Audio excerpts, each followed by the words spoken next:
thing people don't know is that not only in 1920 did Rockefeller change all the textbooks and come up with his own agenda of what they want you to know, but there was a man named George Lemaitre. I felt like Einstein passed the torch to him or something. They were good friends, apparently, and George Lemaitre was a Catholic priest. Yeah, a Catholic priest. In 1920, he said, hey, we came from a Big Bang. It's all about 1920 was a crazy year, huh? 1920, they said we came from a Big Bang. We exploded from nothing. Well, how do you prove that? Well, no, you can't, but that's what was stated. So here's this Catholic priest where, in my opinion, they knew that even though non-religious people knew the earth was flat and stationary, they were trying to group, just call flat earthers at that time. They're flat earthers, they're all religious people. So let's bring forward a Catholic priest. Look, he's not a scientist. He's not government, he's a priest. He's Catholic, he's holy. This is brand new. This isn't thousands of years old. This isn't the Big Bang's been around for thousands of years. Heliocentrism has been around for thousands of years. No, they create fictional characters, Galileo, Copernicus. They create characters to support the New World Order, their agenda. The way they change the entire school system and structure of what we know and all the information and knowledge that we obtain. If it's false, then yeah, they got their goal. A nation of workers, not thinkers. No one thinks. What's the circumference of the globe? I have no idea. How fast is it spinning at the equator? Don't know. How fast is it orbiting the sun? Cody, you have glasses on. You should know this. How fast is the sun moving? Man, you're asking some questions I'm not ready to answer. But see, this is the point. You guys laugh at flat Earth, but one, you don't know what flat Earth is, and worse is you don't even know what your own solar system is. They don't know their own model. You can ask them, what's the radius of the Earth? How was it found? What's the speed of the Earth around the sun? How fast is the Earth spinning at the equator? How fast is it chasing the sun? How many miles does it go a year? How far is the sun? They don't know any of these things, but yet they defend this and they ridicule and make fun of flat earthers. All the things that I was patronizing and condescending and going, oh, sloughing off, that's not worthy of me. They rose up to eye level. And I remember saying, boy, the world is flat. I'm looking it in the eye. I see further, I see wider, I see clearer. I settled on near infrared, like some of these cameras can be converted to near infrared, you know? So then I started taking photos, and since I was doing a lot of flying, I started going up, and boom. I was actually amazed to see the incredible flatness that you get from high altitude. Everywhere I looked, there was like clues that the Earth is flat. And I was like, this is blowing my mind. Everywhere I looked, the Earth is flat. And NASA is lying about the curvature. So I said, something is eerily wrong over here, man. When I saw across the Gulf, right off the coast of Texas there in Louisiana, I was flying to Orlando, and I saw all the way out in the distance, and you could even see the rays of light at a different angle. That tripped me out. But if you really go up high, then you realize, oh my God, the Earth is extremely flat. This would be impossible on a globe. There is no 8 inches per mile square. The equation for curvature of 8 inches per mile squared has been debunked over and over again. The flat earthers with their P900s and their P1000 cameras are constantly seeing things way off beyond the supposed curvature of Earth. In fact, many tests have been done with lasers, cameras, filming mountain ranges 300, 400, 500, 600, 700 miles into the horizon, which are visible and shouldn't be visible if we were living on a globe. This is how much distance he covered with his camera, and he could see from here the Rocky Mountains. There you go.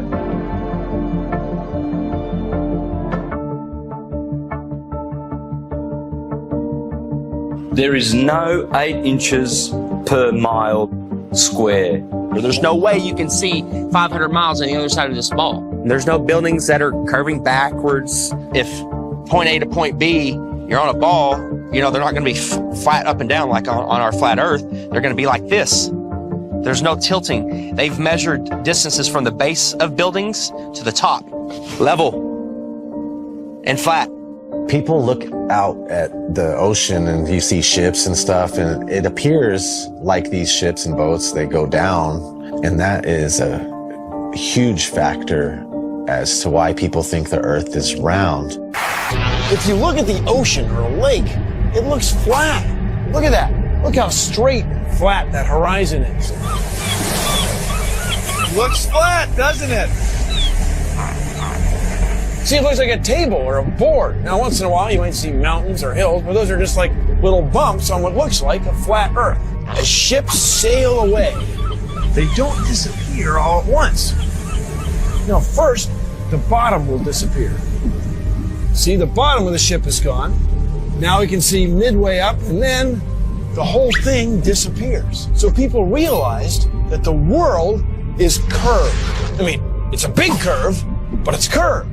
That's what we call pseudoscience. You could buy a camera now that zooms times 100, and you could zoom in on these ships and boats leaving your view, your human eyeballs view, pull out a camera and zoom in on it, and suddenly you're back. It's on top of a level surface, still cruising. So the limit of your vision is where the sky meets the ground due to perspective. As they come together, that's the limit of your vision. That's called our horizon. The horizon is optical. If you had a super zoom camera, you can zoom in and make this angular size bigger to reveal small objects that you couldn't see.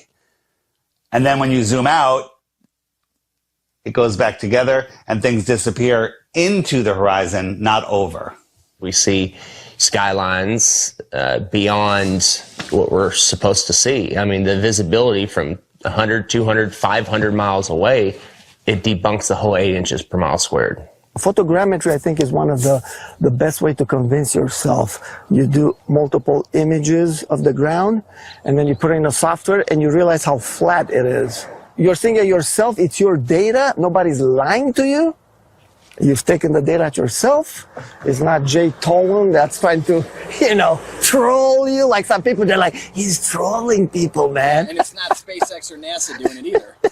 It's yourself. Yeah, it's yourself. You're doing your own experiment. Many times when you're looking out over water, there's waves. Well, those waves will block entire city skylines. If this was a wave right near me, if my face was a city skyline, it blocks just the bottom. But if that wave was closer to you, it blocks much more of it. It's all perspective. Earth is flat. The one goal I had was to prove that what people are seeing from the other side of Lake Michigan is not a mirage, that they are actually seeing the city. What do you think, Steve? I think it's amazing, dude. It certainly did. It's not a mirage, I can tell you that. No. Our focal point was the Sears Tower, Which is also known as the Willis Tower, right? yes, the Willis Tower. The Willis Tower, and we could see it the entire time. We can see it the entire time.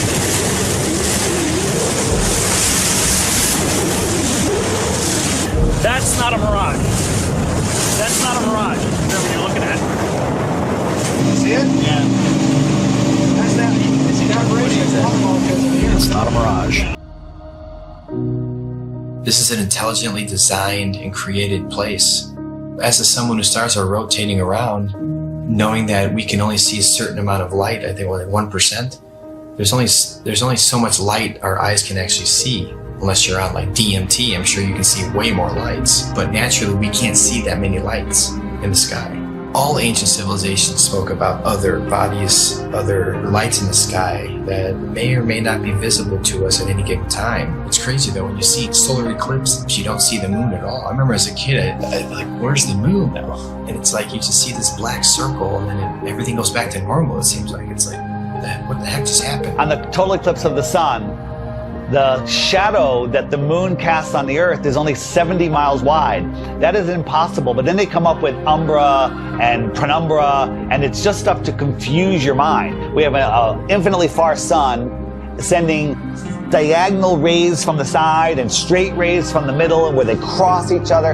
It makes absolutely no sense. I went live a few years ago on YouTube during the 2018 eclipse in the United States on a live event, and we were all waiting for the moon to actually show up to cause this elliptical, this eclipse, and all we found was no moon showed up.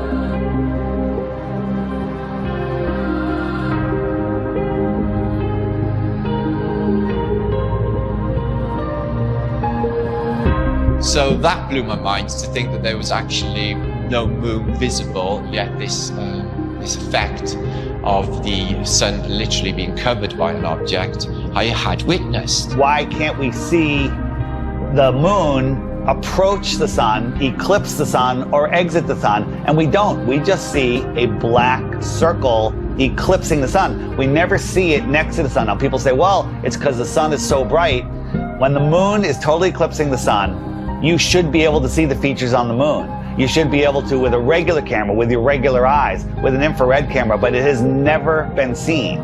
There's only been anti-flat earthers that will fake an image and fade it into a picture of the eclipse. There's no video of it. Think about what an amazing video would be if they could film it from the International Space Station or from the moon itself. Never happens, because I don't believe the moon that we see is what's eclipsing the sun. There's lots of ancient mythology about other dark bodies. There could be anomalous bodies up there. They're not actually visible to us. A celestial body that we perhaps can't see, because there's on the spectrum of light, we can only see 1% of all the light rays, gamma rays, X-rays. We can't see these certain frequencies and energies and lights. What happens is the sun is eclipsed by the so-called moon, but it's not the moon, it's actually the north node. There's been, times documented in the past where there's, this eclipse, and the moon's supposed to be eclipsing, and there's no moon anywhere in the sky. Nowhere. Anywhere. That makes absolutely no sense. So there's got to be another celestial body. The oldest ancient symbols, and it's the black sun, a celestial body that we perhaps can't see.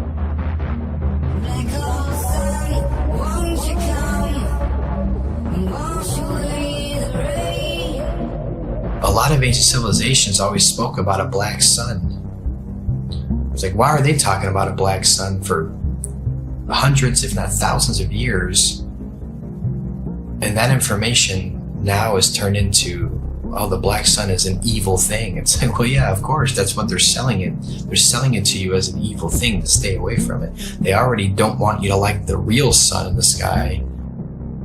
They push it so far away. They want you to not care about it.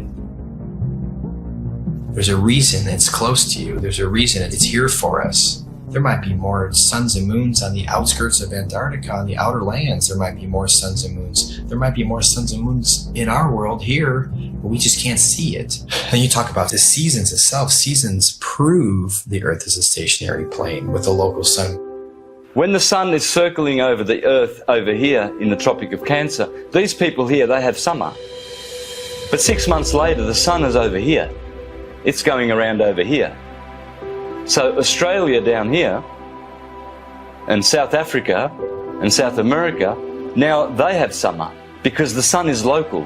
It's not 93 million miles away. And the sun and the moon revolving and springing into the centre seasonally, and then springing back out again. This makes perfect sense than a spinning ball hanging on an invisible skyhook at a degree of 6.66 of a supposed axis, which tilts the Earth. People need to stop defending a theory that they were taught in kindergarten. So at sunrise, every sunrise should be arctically cold, because that is the most severe tilt possible. And to make it worse, in the northern hemisphere, in the heliononsensical model, the sun is 3.5 million miles farther away in our summer. But when the sun shows up on the horizon, I can feel the heat on my face immediately. I can get a solar noon when the sun is at its highest point in the sky. I can look up at the sun and barely feel the heat on my face.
The sun set 10 minutes earlier from the bottom up. And that's simply because they're looking across a span of water that has a hill with trees, a tree line on it, which is hundreds of feet over their heads. But from their point of view, it's at eye level. And as the sun moves away, it just gets eclipsed by the tree line, which they think is eye level, but it's high up in the sky. Water. It's always flat, always level. This whole agenda